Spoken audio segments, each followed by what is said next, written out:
this episode of the Listening Detective TV, where I'm really lucky to be joined by the lovely Carol-Anne Cooper from Open Doors, who helps people to unlock the writer within. So those of you know that I'm busy writing my book, and so you can imagine why when I heard this lovely lady talking that I wanted to get her on the show. So welcome, Carol-Anne. Thank you. So tell us a little bit about your journey and how did you become a writing facilitator? It's been quite a long journey, actually. I started off as a maths teacher, and it was through my daughter's struggle at school that I discovered something called Brain Gym, educational kinesiology. And it was literally within a 5-month period where I was taking her to see this educational kinesiologist. And she let me sit in on all of the sessions from the January to the May when she was going to sit her exams, because she was just, I don't want to sit my exams. I can't sit them. I'm just no confidence whatsoever, and really angry and upset. And it was like, I was floundering as a parent to know what to do, because I knew she wasn't stupid, really clever, but just not accessing the learning. And sitting in on all of these sessions with this educational kinesiologist, most times I came out choked, because in that time I saw my daughter come back to me. She became confident, happy, sat all her exams, passed them all, and then a year later was saying, "Oh, Mum, I wish I could sit my GCSEs again, because I know I could do better." And I just knew that I had to find out more. And I then trained in Brain Gym, and the difference that it made to my teaching, to the way that students could access the learning, was phenomenal. And then I just got pulled along and trained an educational kinesiologist, and a whole host of other things sort of came along the way, and I found myself leaving teaching. But the one thing that really was very powerful for me was that I found that somebody was listening to me. He listened to my daughter and listened to what was going on for her. And when I did the first Brain Gym course, I remember him demonstrating a particular process with me. And he asked me a question, and I just went, "How did you know to ask that question?" Because it literally drew the answer out of me. And I just felt listened to and heard. And that for me was just magical. And that's what educational kinesiology is about. Yeah. And it's about listening to the body, listening to the person. And it's not just listening to their words, it's their body language. It's what's not said.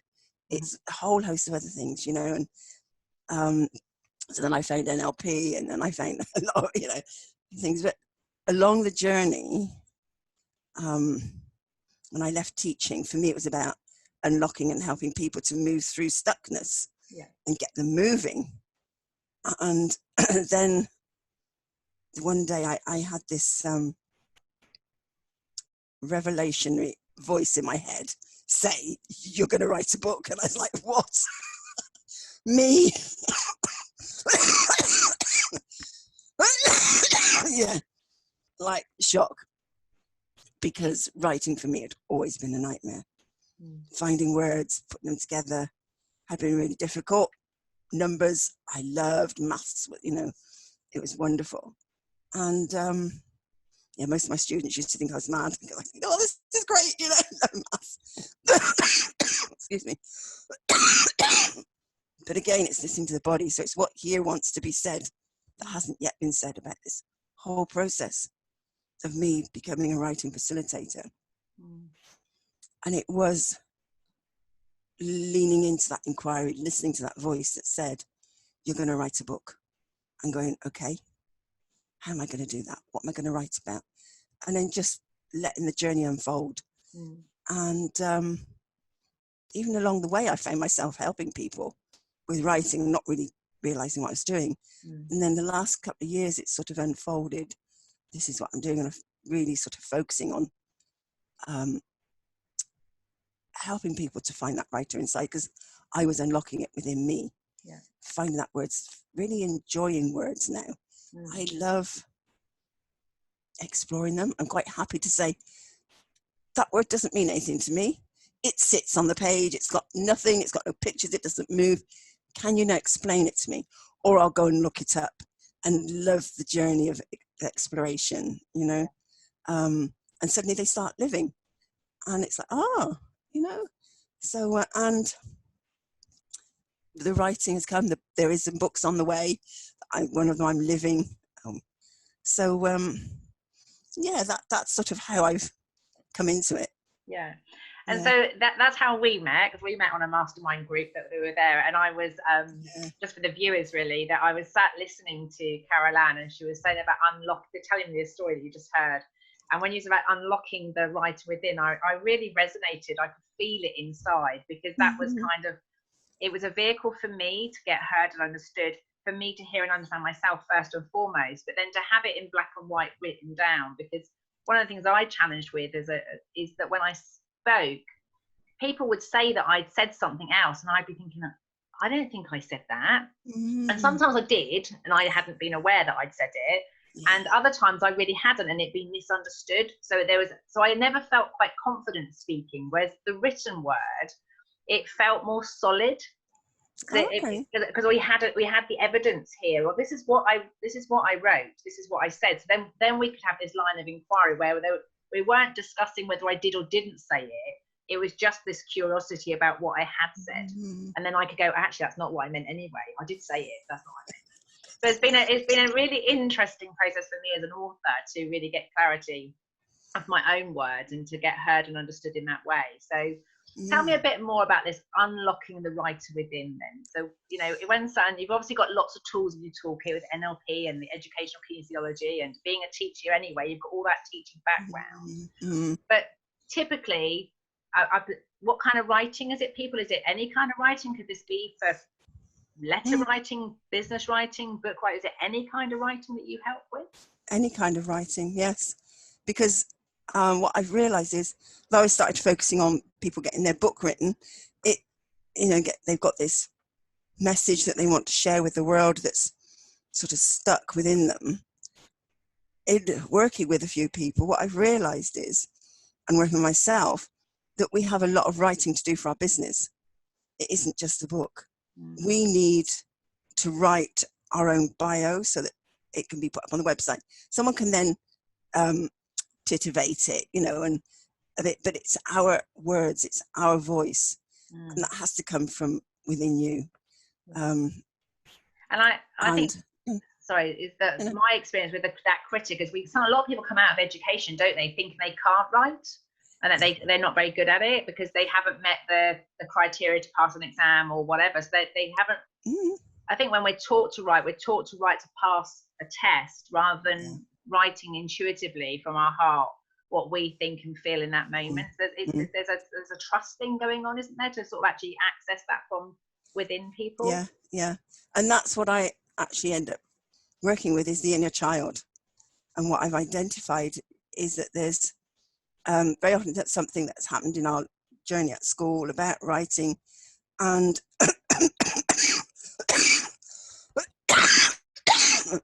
that inner child still wanting to be heard.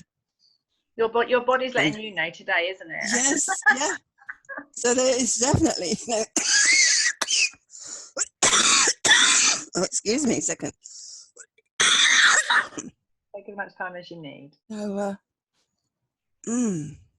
just be with that. There's an inner child who's been wanting to be heard for a very long time.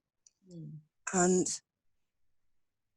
actually what I'm feeling is that you saying what you said, you heard me say something at that mastermind, and she's going, oh wow, I was heard.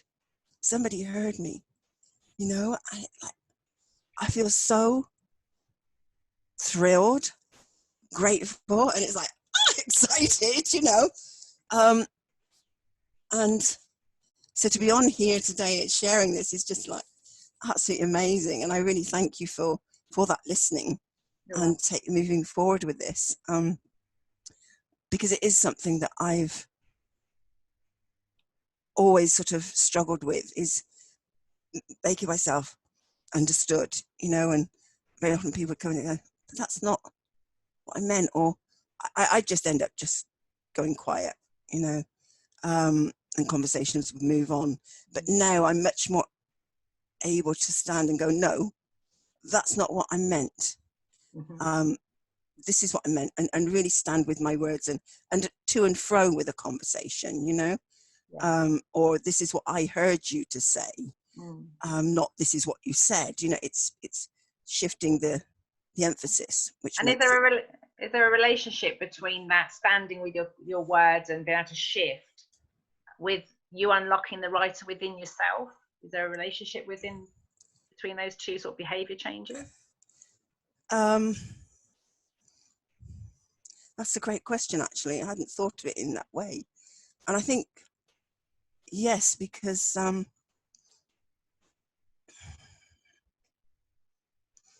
it's that stand of being able to say, but this is my word. This is how I've said it.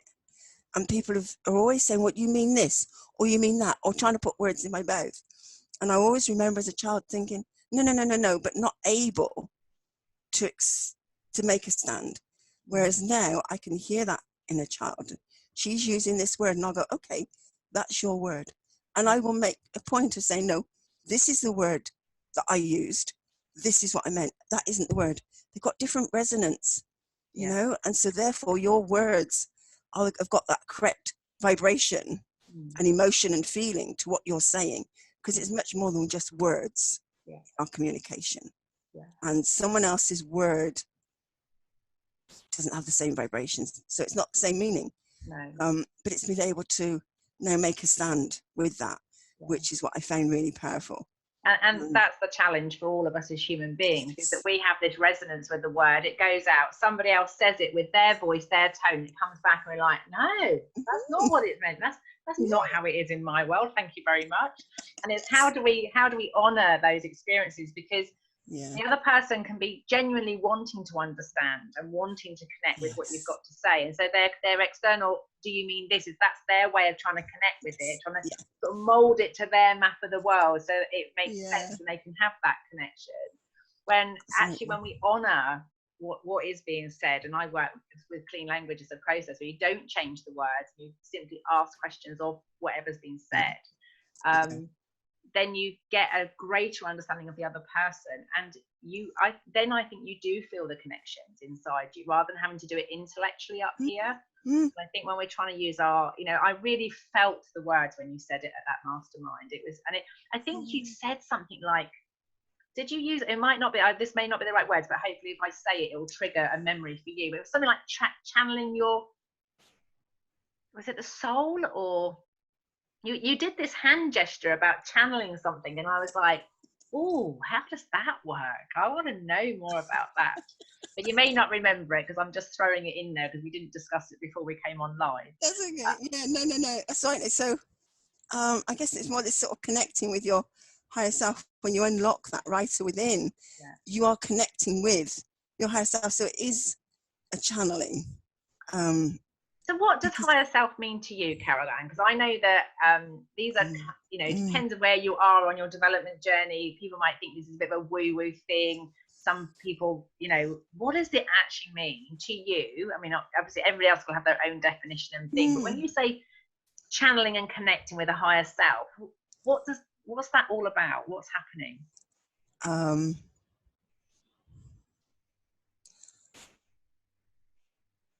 What I'm getting, so actually it's my soul. It's that the divine part of us that is here and that connects with everyone else, you know. So I think that's, why am I holding my breath?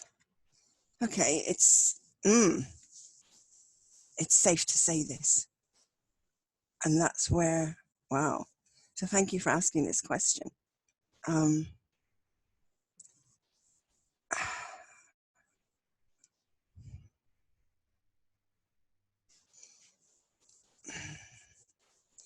Because what I have found myself doing over, all since I've been doing this work and sort of more and more is actually connecting at a soul level and communicating at that level.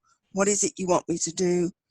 What is it that how can I connect? And what do I need to learn? And so this is where I've been guided through connecting at that soul level. And now what I've realized is that it's time to connect on the physical, and it's safe to connect on the physical. And this is where this message that we have in our heart, the world, is to do with light workers who are asleep and need to wake up. And that is my vision has been of a global awakening of light workers getting up, waking up, getting up and sharing their message around the world, And so my mission is actually to facilitate that through the writing, through unlocking that writer within and allowing that voice to come out. And so that is that channeling. The channeling is connecting with the universal consciousness and soul groups, and daring to say that now. It's like, yes, that is out there in the world. It is spoken about. It's becoming more accepted. Yeah. And so therefore, when I'm speaking with somebody, very often they'll say, I feel like you're inside me. You seem to know me, but it's that listening and watching their body language, listening to what's not being said, what is being said, and using their words, because that is the most powerful thing you can do. And the most honoring thing is actually using someone else's words. It really connects and helps them to be heard, feel that they've been heard and you get them, And if you don't understand, it is, as you said, when somebody comes back and says, "Oh, do you mean that?" I've learned to accept that that's what they're attempting to do, is to understand me. So I stop making them wrong and go and say, "No, this is what I mean." But then I will explore, well, what do you mean by that? And then help them to understand, what it is I'm talking about. And so I just want to say thank you for your courage, your bravery and your honesty. And the viewers that are watching this episode and go back, just notice whether when Carol-Anne was coughing or whether Carol-Anne was pausing, whether you would have been the person interrupting or wanting to reassure her or get her a glass of water, instead of allowing her just to be her gorgeous self as she accessed parts of herself that perhaps haven't been heard for a little while. So it's been gorgeous. But I'd like to leave with a question, and then we're going to tell the viewers a little bit about an event you've got coming up. So if they want to access their inner writer, unlock the inner writer, they can do. But I want to just leave with this. So when you have this connection with your higher self, and there's an inner child that's being heard, and a soul, what would soul like to have happen now?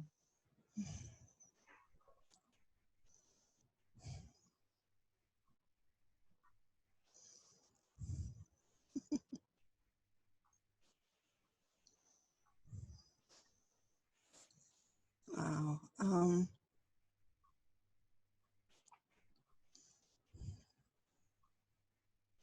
I just see this. All of a sudden, it was like my soul lit up. And is smiling and is going like, wow. My soul would like for all of those souls that have been communicating with me, supporting me on this journey, guiding me so that I can support them in this physical world. I would like them to connect with me now in this physical world. That's what my soul would really like. So we can really now bring this to the world and assist the, awakening of consciousness at a much more speedier way. So like souls that are being connected with you to connect in the physical world, so we can get that consciousness in a speedier way. Yeah. And so you've got an event coming up on the 18th to 22nd of May. And talking about souls connected, I've realised it's going back to my roots, where my mum was born in Blackwood, just down the road from this place. So it's in Newport, Pembrokeshire, Wales, which is a gorgeous part of the world. and it's from the 18th to the 22nd of May. So tell me a little bit more, tell the viewers about this event and what they can expect, and we'll put a link in the video, so that below the video, so people can find out how to get in touch with you directly. But tell me a bit more about the event before we close today's show. Yeah, oh, this was a dream come true. Actually, I had a vision and years ago, many years ago, about having a writing retreat. Even before, it's like, why writing? Even I wasn't a writing facilitator then, but so there's been this thrust. So it's been there. I want to do a writing retreat, and now I've been running one day, what I call writing days, but I'm now going to call them actually one day writing retreats. So they're sort of monthly, ongoing. But this is now a 5-day total immersion where you can take yourself away from life and business, you know, and work, where, because most people say, well, I haven't got time, but they would really like to immerse themselves. And it means that you can just dive in to the writing. I do various activities that help unlock that writer within. Go back to the inner child, go back to the basics of handwriting, where I have found that there's actually steps that are missing from when we first learned to write. So it's recreating, so, and not recreating, but opening up those pathways of learning and freeing up the writing and the words within us. But also allowing you to dive into the emotion of what it is your story is about, what it is you want to write, because it's being able to write from that emotion, be vulnerable with your words, because that then gets out there. My hands are doing this underneath. I talk a lot with my hands. So where was I? Again, it's that emotion. It sends you away. It stops you writing. It's allowing you to be with that emotion and write from there, because that's what connects with your reader, with your potential client. And I see this all the time. It's like watching Dancing on Ice the other day.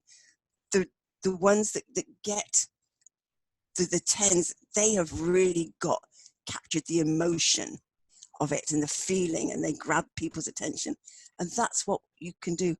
It's the way to get your reader and your potential client, is writing from that place.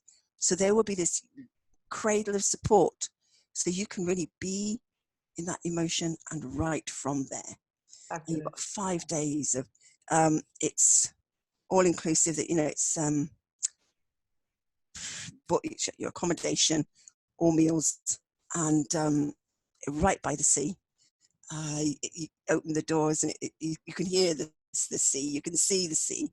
You know, I've been there, and this place is just, it's an amazing venue. It's got this wonderful feel to it. Fabulous. So Fabulous. I invite you to join me on this journey of, you know, you may be at a point where your book is ready to it just needs finishing, or it may be that you haven't quite started it.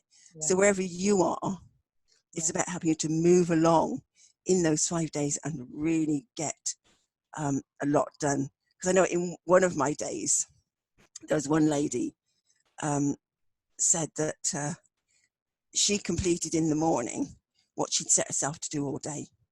You know, she was like so amazed. It just, the writing is much freer, you know. So I'm aware as you're talking, because some of the viewers will know that I run a writing retreat with Karen that we run in Spain, and we're not running it this year. And I also help people facilitate those thoughts. But I want to just reach out to the viewers and say to you that I'm a real believer that we're all individually connected in some way. So if you're listening to Carol Ann, and Carol Ann's voice and Carol Ann's way of showing up is really resonating with you, and the 18th to the 22nd of May is the dates that work for you, and Pembrokeshire is just the place for you to go, and the sea is going to be important. Ours were like in Spain, in mountains, and so it's like everyone's just got to tune in and trust themselves, and actually just recognize that you know, I can do the emotional writing. I had to go to Karen because I needed structure. I couldn't get it into sort of those paragraphs. I did 180,000 words for my first book, and I've learned to cut it down to the I don't have a problem with the words coming out. I have a problem with putting them in boxes that other people can actually read. So it's just knowing that those there's all those different kinds of help that are out there for all of us. So those that are watching, if you know that you've come away in that inner child in you that wants to be heard, that writing is something you've heard your critics say you can't do and you want to unlock it, then Carol Ann, with her background in teaching, in the brain gym, kinesiology, and all the stuff that she's got there, and this beautiful location, it's your opportunity to ask for the help that you need right now, without fear of failure or any guilt. So I want to leave your viewers with that. And thank you very much, Carol Ann, for joining us today. Oh, thank you, Cheryl, for having me. I really enjoyed it. Thank you. You're very welcome.